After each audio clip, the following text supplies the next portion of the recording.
नमस्कार, स्वागत है आप सभी का। न्यूज वन इंडिया देख रहे हैं आप और मैं हूं आपके साथ कृतिका। देश दिन भर की खबरों में बात करते हैं। गुजरात में दूसरे चरण का मतदान इस वक्त लगातार जारी है। दूसरे चरण के मतदान को लेकर वोटरों में भी काफी उत्साह देखने को मिल रहा है। बता दें कि दूसरे और आखिरी चरण में 93 सीटों के लिए वोटिंग जारी है और आपको बता दें कि वोटिंग के लिए सुबह से ही नेताओं और मंत्रियों समेत स्थानीय लोग अपने अपने नजदीकी पोलिंग बूथ पर पहुंच रहे हैं।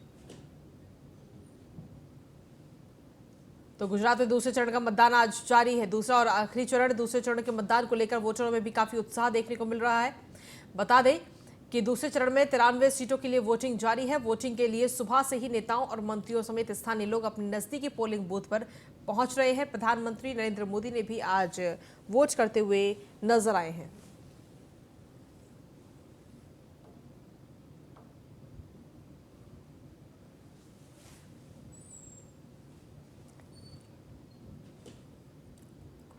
तो गुजरात में 14 जिलों की 93 सीटों पर आज मतदान किया जा रहा है और सभी लोग भारी संख्या में अपने पोलिंग बूथ पर पहुंच रहे हैं और मतदान करते हुए नजर आ रहे हैं। गुजरात की दूसरा और आखिरी चरण है आज मतदान का, जहां आज 14 जिलों के 93 सीटों पर मतदान हो रहा है।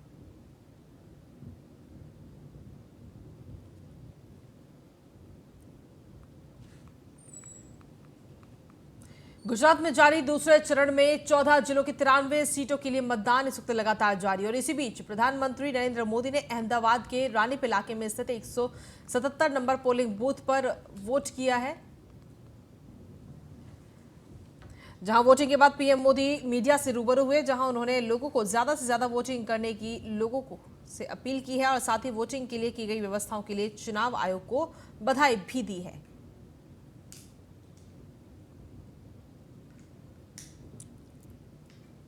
के उत्सव के लिए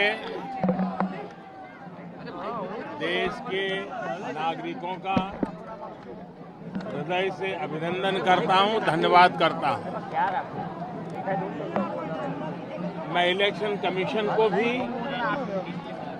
हृदय से बहुत बहुत बधाई देता हूं कि उन्होंने बहुत ही शानदार तरीके से पूरे विश्व में भारत के लोकतंत्र की प्रतिष्ठा को बढ़े, इस प्रकार से चुनाव का संचालन करने की एक महान परंपरा विकसित की है और उसका एक उत्तम उदाहरण इस चुनाव में भी नजर आया। मैं इलेक्शन कमीशन का भी हृदय से अभिनंदन करता हूं। और इसी बीच बड़ी खबर का रुख कर लेते हैं। दिल्ली में होगी बीजेपी राष्ट्रीय पदाधिकारियों की बैठक। पीएम मोदी करेंगे 2 दिवसीय बैठक का उद्घाटन। बड़ी खबर आप तक पहुंचा रहे हैं, जहां जेपी नड्डा बैठक की अध्यक्षता करते हुए नजर आएंगे। सभी राष्ट्रीय पदाधिकारी, राज्य के प्रभारी भी इस 2 दिवसीय बैठक में शामिल होंगे। सभी प्रदेशों के संगठन महामंत्री भी इस बैठक में मौजूद रहेंगे। तो ये बड़ी खबर आप तक पहुंचा रहे हैं।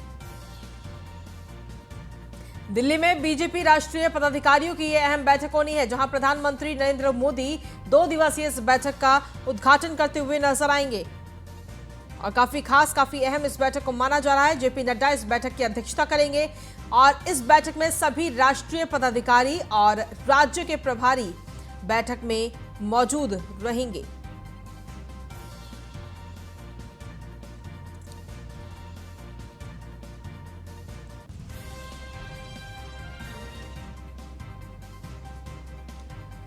तो बड़ी खबर आप तक पहुंचा रहे हैं। दिल्ली में होगी भारतीय जनता पार्टी के राष्ट्रीय पदाधिकारियों की यह अहम बैठक, जिसका उद्घाटन प्रधानमंत्री नरेंद्र मोदी करते हुए नजर आएंगे। जेपी नड्डा बैठक की अध्यक्षता करेंगे। सभी राष्ट्रीय पदाधिकारी, राज्य के प्रभारी इस बैठक में मौजूद रहेंगे और सभी प्रदेशों के संगठन महामंत्री भी इस बैठक में मौजूद रहेंगे। तो 2 दिवसीय ये बैठक होगी और साथ ही आपको बता दें कि इस बैठक को प्रधानमंत्री नरेंद्र मोदी संबोधित भी करेंगे। राष्ट्रीय पदाधिकारी बैठक की अध्यक्षता जेपी नड्डा करते हुए नजर आएंगे। साथ ही बता दें आपको, सह प्रभारी, सभी मोर्चों के प्रभारी, प्रदेश अध्यक्ष भी इस बैठक में शामिल होने के लिए पहुंचेंगे और इस दौरान सभी प्रदेशों के संगठन महामंत्री भी इस 2 दिनों की बैठक में मौजूद रहेंगे। तो ये बड़ी खबर आप तक पहुंचा रहे हैं। भारतीय जनता पार्टी की दिल्ली में ये अहम बैठक होने जा रही है। दिल्ली में बीजेपी राष्ट्रीय पदाधिकारियों की ये बैठक होगी, जिसमें प्रधानमंत्री नरेंद्र मोदी 2 दिवसीय इस बैठक का उद्घाटन करेंगे और संबोधित करते हुए भी नजर आएंगे। अधिक जानकारी के साथ संवाददाता पीयूष तिवारी जुड़ गए हैं। पीयूष, क्या कुछ ताजा अपडेट है आपके पास बीजेपी की इस बैठक को लेकर?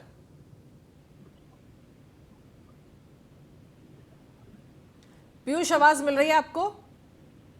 जी बिल्कुल।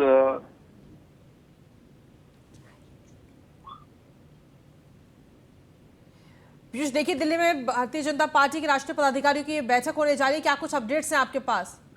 देखिए, अगर हम बात करें तो आज से भारतीय जनता पार्टी की 2 दिवसीय बैठक जो है उसका उद्घाटन आज प्रधानमंत्री नरेंद्र मोदी करेंगे और राष्ट्रीय पदाधिकारियों की बैठक आज होने वाली है और उसकी अध्यक्षता भारतीय जनता पार्टी के राष्ट्रीय अध्यक्ष जेपी नड्डा करेंगे। और भारतीय जनता पार्टी के राष्ट्रीय अध्यक्ष जेपी नड्डा थोड़ी देर पहले भारतीय जनता पार्टी मुख्यालय में पहुंचे हैं। संभवतः थोड़ी देर में प्रधानमंत्री नरेंद्र मोदी भी भारतीय जनता पार्टी मुख्यालय में पहुंचेंगे और चूंकि सभी राष्ट्रीय पदाधिकारी और राज्यों के प्रभारी भी इस दौरान मौजूद रहेंगे और सह प्रभारी की बात करें, सभी मोर्चों के प्रभारी की बात करें, तमाम प्रदेश अध्यक्षों की बात करें, ये सभी लोग कहीं न कहीं इस बैठक में मौजूद रहेंगे। सभी प्रदेशों के संगठन महामंत्री भी मौजूद रहेंगे। तो निश्चित तौर पे ये जो बैठक है वो काफी अहम होने वाली है, क्योंकि कई बातों को लेकर इस दौरान चर्चा हो सकती है। क्योंकि गुजरात में अभी चुनाव होने वाले हैं अगर हम बात करें तो उसके अलावा 2024 के चुनाव भी लोकसभा के नजदीक है। तो निश्चित तौर पे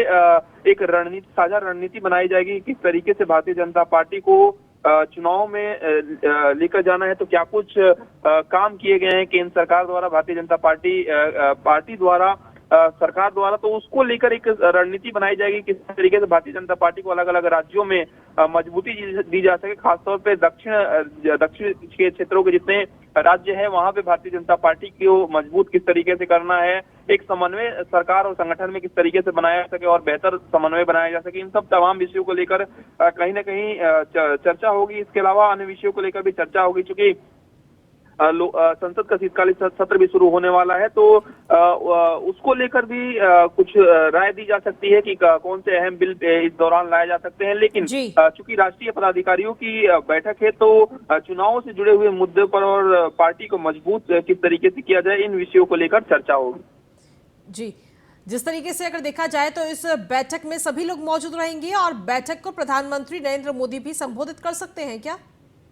जी बिल्कुल। देखिए, प्रधानमंत्री नरेंद्र मोदी जब भी किसी बैठक में मौजूद होते हैं या चूंकि 2 दिवसीय बैठक है तो आज प्रधानमंत्री नरेंद्र मोदी इस बैठक का उद्घाटन करेंगे। तो संभवतः प्रधानमंत्री नरेंद्र मोदी हर बार जब भी अपने पार्टी के लोगों से मिलते हैं या बातचीत करते हैं या उन्हें संबोधित करते हैं तो एक नया मंत्र जरूर प्रधानमंत्री नरेंद्र मोदी देते हैं और एक ऊर्जा कहीं न कहीं पार्टी के लोगों में फैलती है। तो इसी को देखते हुए कहीं न कहीं पूरी तरीके से तैयारी भी भारतीय जनता पार्टी मुख्यालय में की गई है। चूंकि राज्यों के प्रभारी भी मौजूद होंगे तो उनसे रिपोर्ट कार्ड भी लिया जा सकता है कि अभी तक उनके राज्य में भारतीय जनता पार्टी की ग्राउंड लेवल पर क्या स्थिति है, क्या वहां पे मजबूत करने की जरूरत है या और भी चीजें जो है उसको इम्प्लीमेंट वहां पे किया जा सकता है। इन सब तमाम विषयों को लेकर कहीं ना कहीं भारतीय जनता पार्टी मुख्यालय में थोड़ी देर में ये बैठक शुरू हो जाएगी, क्योंकि संगठन के भी महामंत्री इस दौरान मौजूद रहेंगे और चूंकि ये एक बड़ी बैठक है और इस बैठक के मद्देनजर सभी जो पदाधिकारी हैं वो भारतीय जनता पार्टी पहुंचने का उनका जो सिलसिला है वो जारी है। थोड़ी देर पहले भारतीय जनता पार्टी के राष्ट्रीय अध्यक्ष जेपी नड्डा यहाँ पे पहुंचे हुए थे और एक रणनीति। जी चलिए, शुक्रिया तमाम जानकारी देने के लिए पीयूष। वहीं पूर्वी दिल्ली के कड़कड़डूमा इलाके में स्थित जिंजर होटल में अचानक से भीषण आग लग गई, जिससे हड़कंप मच गया। लोगों ने किसी तरह से भागकर वहां से अपनी जान बचाई। वहीं मामले की सूचना मिलते ही मौके पर फायर ब्रिगेड की टीम वहां पहुंची और बिना वक्त गंवाए रेस्क्यू और बचाव कार्य में जुट गई।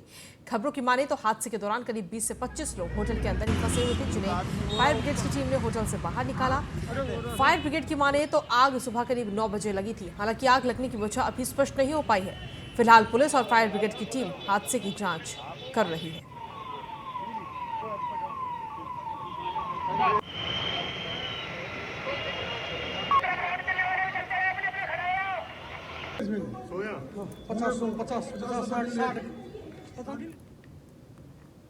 नॉर्थ दिल्ली के शास्त्री नगर इलाके में आज उस समय हड़कंप मच गया जब एक 4 मंजिला बिल्डिंग अचानक से भरभराकर गिर गई। गनीमत यह रही कि इस दौरान कोई बड़ा हादसा नहीं हुआ। घटना की सूचना मिलते ही मौके पर पुलिस टीम और एम्बुलेंस की गाड़ियां पहुंची। बताया जा रहा है कि कुछ महीने पहले ही बिल्डर ने इस बिल्डिंग को बनाया था और तभी से बिल्डिंग झुकी हुई थी, जिसके बाद एमसीडी ने इस बिल्डिंग को खतरनाक घोषित कर नोटिस जारी करके खाली इसको करा दिया गया था, जो आज अचानक से भरभराकर गिर गई है।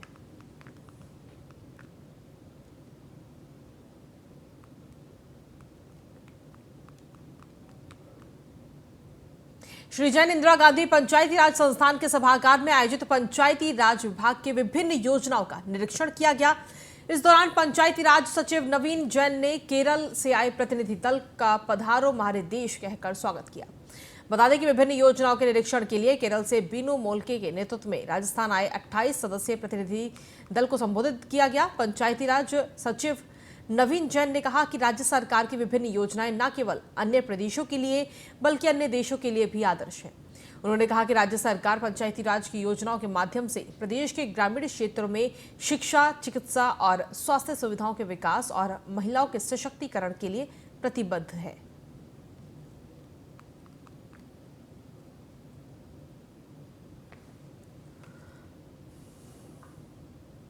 बिहार के सीतामढ़ी में वार्ड सदस्य के भाई की हत्या कर फेंके जाने के मामले में अभी तक पुलिस आरोपियों को गिरफ्तार नहीं कर पाई है। बता दें कि हत्या के बाद परिजनों ने मामला दर्ज कराया था, लेकिन अभी तक पुलिस को सफलता हाथ नहीं लगी। ये पूरा मामला बाजपट्टी थाना क्षेत्र के बेलहिया का है। वहीं जब पुलिस आरोपी की गिरफ्तार करने के लिए उसके घर पहुंची तो वहां पुलिस को भारी मात्रा में शराब बरामद हुई, जिसके बाद पुलिस ने आरोपी के एक महिला रिश्तेदार को हिरासत में ले लिया और आगे की जांच में जुट गई।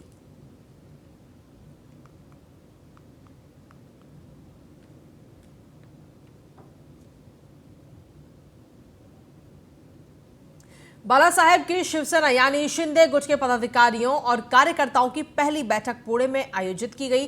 बैठक का आयोजन शहर प्रमुख प्रमोद नाना भानगिरे ने किया। बैठक के दौरान करीब 500 से ज्यादा कार्यकर्ताओं को पार्टी की सदस्यता दिलाई गई। बैठक में सांसद श्रीकांत शिंदे भी मौजूद रहे। कार्यक्रम को संबोधित करते हुए श्रीकांत शिंदे ने कहा कि पुणे के विकास के हर संभव प्रयास सरकार द्वारा किए जाएंगे। जाने के लिए कोई दायरा नहीं था। आज की तारीख में अभी मंत्रालय में टाइम मिलता है, अलग अलग अभी आरोग्य विभाग में इतना बहुत अच्छा काम चल रहा है चिटवी साहब के माध्यम से। मैं एक 10 साल पहले आदरणीय आमदार राम भंडारकर साहब उनके साथ में सोशल काम किया था। उनको मेरा काम अच्छा लगा था, उनके फ़ोन करके बुलाया और बुलाने के बाद बोले कि आप जो काम कर रहे थे बहुत अच्छा था और एकनाथ शिंदे सर के माध्यम से और अपन गोर गरीब के घर तक जा सकते हैं। वहीं मुंबई नागपुर समृद्धि एक्सप्रेसवे बनकर तैयार हो चुका है, जिसका 11 दिसंबर को प्रधानमंत्री नरेंद्र मोदी उद्घाटन करेंगे। और उससे पहले 4 दिसंबर को महाराष्ट्र के मुख्यमंत्री एकनाथ शिंदे और डिप्टी सीएम देवेंद्र फडणवीस ने समृद्धि मार्ग का निरीक्षण किया और उसकी गुणवत्ता परखी। इतना ही नहीं, इस हाईवे पर फडणवीस ने नागपुर से शिरडी तक कार चलाई, जहां उनके साथ कार में सीएम शिंदे भी बैठे हुए थे।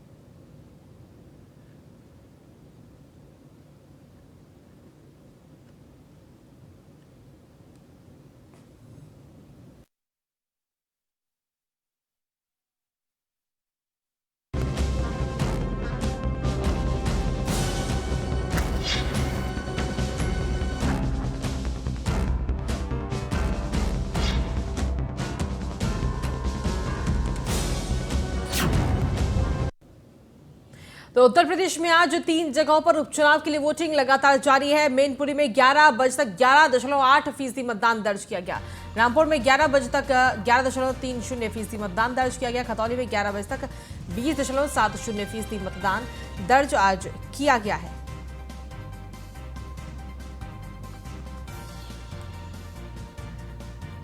तो तीनों ही जगहों पर आज उपचुनाव लगातार जारी है। खतौली में सुबह 11 बजे तक 20.70% मतदान आज दर्ज किया गया है। 3 जगहों पर आज उपचुनाव के लिए वोटिंग लगातार जारी है। मैनपुरी, खतौली और रामपुर, ये 3 सीटें, मैनपुरी लोकसभा सीट, खतौली विधानसभा सीट और रामपुर विधानसभा सीट, काफी कड़ी टक्कर यहां पर देखने को मिल रही है। वहीं मैनपुरी, खतौली और रामपुर में मतदान लगातार जारी है। मैनपुरी में अगर देखा जाए तो डिंपल यादव और बीजेपी प्रत्याशी रघुराज शाक्य के बीच में कड़ी टक्कर आज देखने को मिल रही है। वहीं रामपुर की अगर बात करें तो रामपुर में समाजवादी पार्टी ने आसिम रजा को चुनावी मैदान में उतारा है, अपना प्रत्याशी बनाया है। अब बीजेपी ने आकाश सक्सेना को चुनावी मैदान में उतारा है प्रत्याशी के तौर पर। मुजफ्फरनगर की खतौली विधानसभा सीट पर बीजेपी ने राजकुमारी सैनी को चुनावी मैदान में उतारा है और समाजवादी पार्टी और आरएलडी ने गठबंधन के प्रत्याशी मदन भैया को चुनावी मैदान में उतारा है। तो आज शाम 6 बजे तक मतदाता अपना वोट डाल सकेंगे। सभी पोलिंग बूथ पर सुरक्षा के भी पुख्ता इंतजाम किए गए हैं। आपको बता दें कि अगर आपके क्षेत्र में भी आज मतदान हो रहा है तो आप भी अपने घरों से बाहर निकलें और लोकतंत्र के इस पर्व में अपनी भूमिका जरूर निभाएं। यह आपकी जिम्मेदारी है, आप अपना वोट किसे देते हैं, किन मुद्दों को ध्यान में रखते हुए आप वोट करेंगे। तो 3 सीटों पर आज ये मतदान हो रहा है, उपचुनाव है आज 3 सीटों पर। वहीं मैनपुरी उपचुनाव में अराजकता का आरोप इस वक्त लगाया जा रहा है। इलेक्शन कमीशन से समाजवादी पार्टी की शिकायत की गई है। इलेक्शन कमीशन से मिला है भारतीय जनता पार्टी का ये डेलीगेशन। सहकारिता मंत्री जेपीएस राठौर के नेतृत्व में इलेक्शन कमीशन से मुलाकात की है। 5 सदस्यीय बीजेपी प्रतिनिधि मंडल इलेक्शन कमीशन से मुलाकात करने के लिए वहां पहुंचा है। तो अराजकता का यह आरोप इस वक्त लगाया गया है।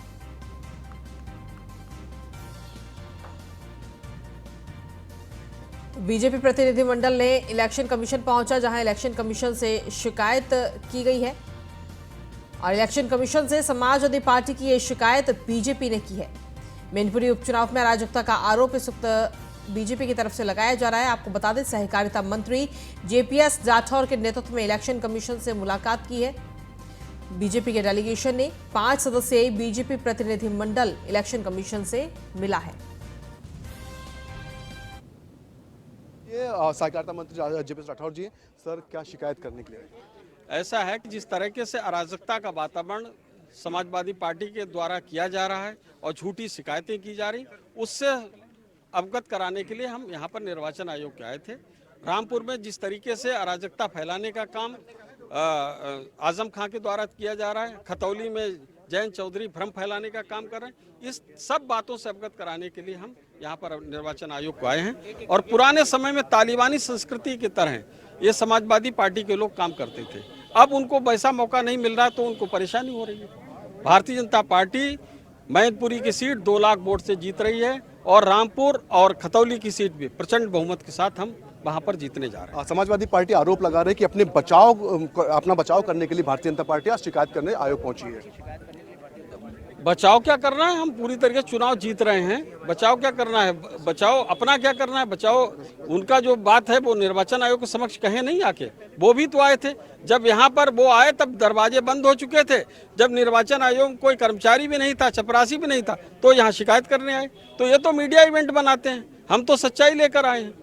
तो जो गुंडागर्दी और अराजकता के आधार पर कोई चुनाव नहीं जीत सकता है। अब यहाँ पर प्रदेश में सरकार बदल चुकी है, इस तरीके से गुंडागर्दी किसी की बर्दाश्त नहीं की जाएगी। निश्चित तौर पर ये हमारे साथ जेपीएस राठौर थे, जो उत्तर प्रदेश में सहकारिता मंत्री थे और अभी आज जो आयोग पहुंचे थे शिकायत करने के समाजवादी पार्टी की तमाम जो आरोप लगा रहे हैं कि समाजवादी पार्टी लगातार धांधली कर रही है, उनके जो लोग हैं वो शराब और पैसे बांट रहे हैं। निश्चित तौर पर अब जिस तरीके से चुनाव हो रहा है, उपचुनाव के लिए वोटिंग हो रही है और दूसरी और भाजपा एक दूसरे पर आरोप प्रत्यारोप लगा रही है। लखनऊ से न्यूज इंडिया के लिए कुमार सहयोगी साहनी के साथ। वहीं रामपुर से सपा प्रत्याशी आसिम रजा ने न्यूज इंडिया से खास बातचीत करते हुए बीजेपी पर कई गंभीर आरोप लगाए। आसिम रजा ने कहा कि चुनाव निष्पक्ष नहीं हो रहा, लगातार मेरे पास फोन आ रहे हैं जिसमें लोग शिकायत कर रहे हैं, मुसलमानों को वोट डालने से भी रोका जा रहा है, लेकिन हमारे लोग लाठी खाकर भी वोट देंगे और हम जीतेंगे। इसके अलावा और क्या कुछ कहा है आसिम रजा ने, आपको सुनवाते हैं। हमारे साथ बातचीत करने के लिए समाजवादी पार्टी के उम्मीदवार आसिम रजा साहब हैं। सर, आज इलेक्शन चल रहा है, उपचुनाव हो रहा है रामपुर में, किस तरीके से देखते हैं, क्या निष्पक्ष चुनाव हो रहा है, नहीं हो रहा, क्योंकि आपने भी तमाम तरीके के आरोप लगाए हैं। रामपुर में निष्पक्ष चुनाव नहीं हो रहा है, पूरे शहर में भय का माहौल है। इतनी फोर्स चल रही है, 4 जगह पिकेट बना रखी है पुलिस की पोलिंग स्टेशन के बाहर, 4 जगह आरडीए चेक करने के नाम पे लोगों को रोक रहे हैं, पोलिंग स्टेशन तक पहुंचने ही नहीं दे रहे हैं। 3 घंटे में क्या पोलिंग हुई है, कहीं 4%, कहीं 5%। पूरा एक टारगेट बना रखा है, समाजवादी पार्टी के क्षेत्रों में वोट नहीं डालने देना है। पुलिस इस मिशन पर काम कर रही है, लोग भयभीत हैं। सुबह से वोटरों को डंडे मारकर भगाया जा रहा है, पर्चियां उनकी फाड़ी जा रही हैं, उनको वापस किया जा रहा है, वोट डालने ही नहीं दिया जा रहा है। आपने इसकी शिकायत प्रशासन से की और प्रशासन कर के रहे हैं, प्रशासन यहाँ खड़ा हुआ है, सीओ साहब खड़े हुए, इनको रिकॉर्डिंग सुनाइए, जो लोगों की शिकायतें आ रही हैं आपको भी रिकॉर्ड कराइए। पुलिस की कोशिश ये है कि नतीजे अपने मतलब के हासिल करें, लेकिन मैं रामपुर के लोगों से ये अपील करता हूँ कि बेखौफ होकर वोट डालें। क्या कुछ मांग करते हैं आप? चुनाव निष्पक्ष कराओ, लोगों को वोट डालने दो, डर खौफ का माहौल पैदा न करो। पुलिस का जो काम है लॉ एंड ऑर्डर का वही करे, वोटरों को हैरेसमेंट न करे। और रामपुर के लोगों से अपील है कि वो बेखौफ होकर निकलें और डरे नहीं। उनके लिए, रामपुर के लिए बहुत अहम इलेक्शन है। अगर आज एक लाठी से डर जाएंगे तो कल को 10 लाठियां रखी हुई हैं। क्या एक विशेष वर्ग को टारगेट किया जा रहा है या तमाम आपके वोटर? विशेष वर्ग को टारगेट किया जा रहा है, मुसलमानों को वोट डालने नहीं दिया जा रहा है। लाठी, डंडे, गालियां, धक्के, जिल्लत। तो आपके वोटर सिर्फ मुसलमान है कि अन्य वर्गों के लोग भी है, उनको भी रोका जा रहा है? अन्य वर्गों में भी हमारे बहुत वोटर हैं, लेकिन ज्यादती मुसलमानों के साथ है पुलिस की। थे हमारे साथ आसिम रजा, जो कि समाजवादी पार्टी से प्रत्याशी है रामपुर उपचुनाव, विधानसभा को उपचुनाव में। इनका साफ तौर पे कहना है कि एक खास वर्ग को, जो कि हमारे वोटर हैं, उनको जानबूझकर रोका जा रहा है ताकि वो वोट कास्ट ना कर पाए। वीडियो लेंस हिमांशु के साथ पीयूष तिवारी, राम। मतदान केंद्र है जंधेड़ी पोलिंग बूथ पर खतौली से बीजेपी प्रत्याशी राजकुमारी सैनी ने आज मतदान करने के बाद जीत का दावा किया। इस दौरान राजकुमारी सैनी और पूर्व बीजेपी विधायक विक्रम सैनी ने क्या कुछ कहा है, आपको सुनवाते हैं। विकास के लिए काम करा है, विकास के लिए जनता के बीच जा रहे हैं। जैसा कि विपक्ष आरोप लगा रहा है कि बीजेपी के एजेंट पुलिस वाले बने चुके हैं। पुलिस वाले तो आप भी देख रहे हो, पुलिस वाले कहाँ एजेंट बन रहे। पुलिस वाले तो सबकी सुरक्षा कर रहे हैं, हमारी नहीं, मदन भैया की भी सबकी सुरक्षा कर रहे हैं, वे कोई एजेंट नहीं है। लेकिन मदन भैया फिर भी आरोप लगा रहे हैं। कोई बात नहीं, विपक्ष आरोप लगाता है, जिसे हार जीत दिखती है वो करता है। विकास के लिए काम। व्यक्ति हारता है तो वो आरोप ही लगाता है। शांति व्यवस्था बनाए रखने के लिए है, उस काम को पुलिस कर रही है और जनता अपनी मर्जी से वोट डाल रही है। कोई ऐसा मैं ही माहौल तो हम जीत रहे हैं, बहुत अच्छी वोट है। जनता योगी जी के शासन को, उनके सुशासन को, उनके कार्यों को पसंद कर रही है, मोदी जी के कार्यों को पसंद कर रही है। वहीं मैनपुरी से बीजेपी प्रत्याशी रघुराज शाक्य अपनी पत्नी के साथ पोलिंग बूथ पर पहुंचे और वोट किया, और इस दौरान उन्होंने क्या कुछ कहा वो आपको सुनवाते हैं। जनता आशीर्वाद देगी, यानी कि गुंडाई करने का काम कर रहे हैं। आज देख रहे हैं किस तरह से हमारे किसनी में एक साथ समाज के लोगों को उन्होंने पीटने का काम किया, मारने का काम किया। ये जितने हैं ये हमेशा उसी पर रहते हैं, उसी के खिलाफ जनता मतदान करने का काम, हमारे साथ तमाम धमकियां देने का काम कर रहे हैं। ये है पोजीशन। लेकिन समाजवादी पार्टी लगातार ट्वीट कर रही है कि ये लोग भारतीय जनता पार्टी वाले शराब भी बांट रहे हैं, पैसा बांट रहे हैं और इसके साथ साथ लोगों को वोट नहीं डालेंगे। ये उनकी जो करते रहे ना, उनका ये जो करते रहे वही तो सामने चरित्र है। इन्होंने यही तो किया, आज भी वही करने का काम कर रहे हैं। रघुराज सिंह की हैसियत है, शराब बांट लेगा। ये लोग जो कहते 200 करोड़ की फंडिंग है, फलान करोड़ की फंडिंग है, पूरी समाजवादी पार्टी पूरा लगने का काम कर रही है। जनता मतदान करने का काम करेगी और एक तरफ कुछ भी करना ही है, लेकिन जनता इनके खिलाफ है कि तमाम गुंडाई करने का काम कर, धमकाने का काम कर रहे हैं, अंदर भी जाने का काम कर रहे हैं। कहीं नहीं कर रहे, ये है कि अंदर भी घुस रहे हैं, पोलिंग बूथ के अंदर जा रहे हैं, घुस रहे हैं, सब कुछ करने का काम कर रहे हैं। प्रशासन से कहा है कि अंदर नहीं जाए, लेकिन जनता मूड बना चुकी, वोट डालने का काम कर रही है। वहीं मैनपुरी में सपा नेता अंशुल यादव ने लोकसभा उपचुनाव में सपा प्रत्याशी डिंपल यादव की जीत का दावा किया। उन्होंने और क्या कुछ कहा है, आपको सुनवाते हैं। जिस तरह से पिछले 3 दिन से पुलिस प्रशासन समाजवादी पार्टी के कार्यकर्ताओं को परेशान कर रहा था, ये तो उसी दिन तय हो गया था। भाजपा ने ये तय मान लिया है कि वो जनता के वोटों से इस चुनाव नहीं जीत रहे, इसलिए उन्होंने अपनी दूसरी टीम को आगे किया। लेकिन ये चुनाव आदरणीय डिंपल यादव जी की तरफ से मैनपुरी की जनता चुनाव लड़ रही है, और जब जनता चुनाव लड़ती है तो जीत भी ऐतिहासिक होती है। मुझे पूरा भरोसा है, जो खबरें पूरे मैनपुरी लोकसभा से आ रही हैं, आदरणीय डिंपल यादव जी ऐतिहासिक वोटों के साथ जीतने जा रही हैं। और उपचुनाव से जुड़ी पल पल के अपडेट्स आप तक लगातार पहुंचाते रहेंगे।